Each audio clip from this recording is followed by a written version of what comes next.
Yeah. And so we're gonna take this cooked brisket, this beautiful cooked brisket. Damian's got a lot of questions we get from a lot of customers is how to properly cut a brisket. And Damian is gonna show you how we do it. Yeah. So every time you cut a brisket, you want to cut against the grain. And how do you know where the grain is? Well, before you cook it, you notice that the bottom part of the brisket have the muscles running from this side all the way to the front. That means you need to cut in the opposite direction. But what happens when you get to this delicious fatty side? You need to start moving your knife the opposite direction. So if I will cut this in my house for all my friends that are gonna eat it right now, I'm gonna separate the fat from the lean so you can see the two different sides. Yeah, and so what Damian's talking about is we want to cut all meats against the grain to make it as light of a mouthfeel as possible. We want it to be easiest to chew as possible. So you'll cut it against the natural way the meat runs and the natural grain. He talks about the bottom. You know, we have a hard time seeing it from here, but this meat is on this bottom part of the brisket is running in this direction. And so if the grains of the meat are running in that direction, we need to cut it in this direction to make those grains as short as possible. If I cut it in this direction, I'm left with pulled pork or something like stringy. that. The stringy grains are all gonna stay together. We wanna cut those strings. Now, the funny thing about a brisket is we talked about how the grain is running this direction on the flat, which is the lean on the bottom part.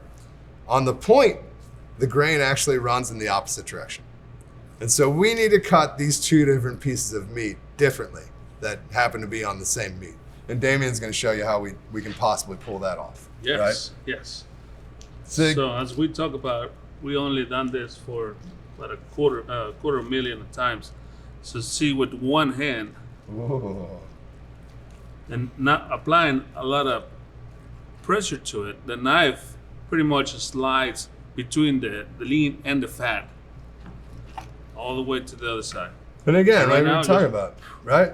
These are Slides out. two muscles, right? Two separate muscles that were held together by connective tissue. Now, Yeah. remember when we cut that piece of meat in half and we looked at that hard, white connective tissue? Well, that's what it's turned into now. It's this beautiful gelatinous, and man, that tastes good. It's not healthy, but it's good, right?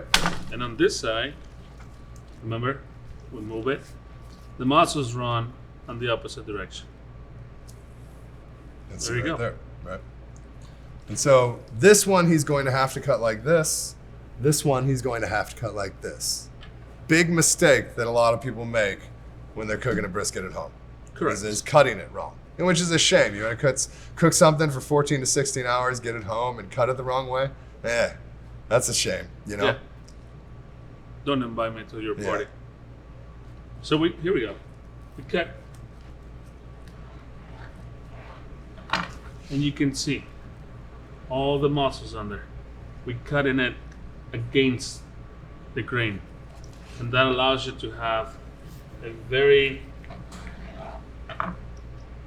tender piece of meat. I mean, it just pulls Yeah. apart. And if it's properly cut against the grain, it should just come right apart, right? And that's part of adding the tenderness to the meat is how it's cut properly. And more Correct. often than not, it's cut in properly. Yeah. Right. So when you cut it all the way down.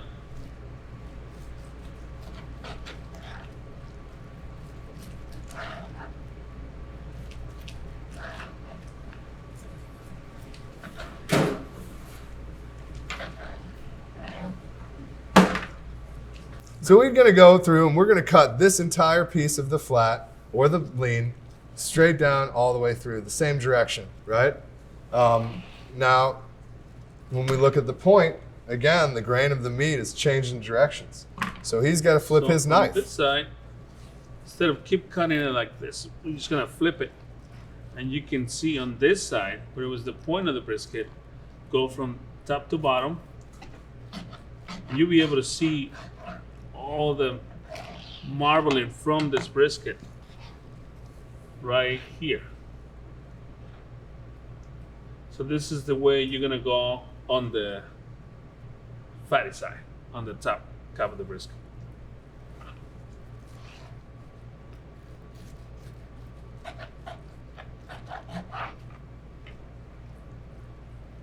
There you go. Beautiful. Beautiful. Same. Look how much fat is in between the muscles. So when you come to our restaurant, in a lot of restaurants that serve Texas-style brisket, you go in, you talk to the pit master, you stand there for 25 minutes, and they ask you, do you want lean or fatty? And you're welcome to at our restaurant to require either one. You want the lean, we'll give you the lean. You want the fatty, you give the fatty. You don't say anything, we give you a little bit of both. Correct. And that's kind of the game. And so we're trying to give you the best of both worlds, unless you want specifically lean brisket or specifically just the fatty. I will tell you, the fatty's the good part. So if you're gonna order just anything, order just the fatty. That's the best part of the brisket right there. I agree. Yes.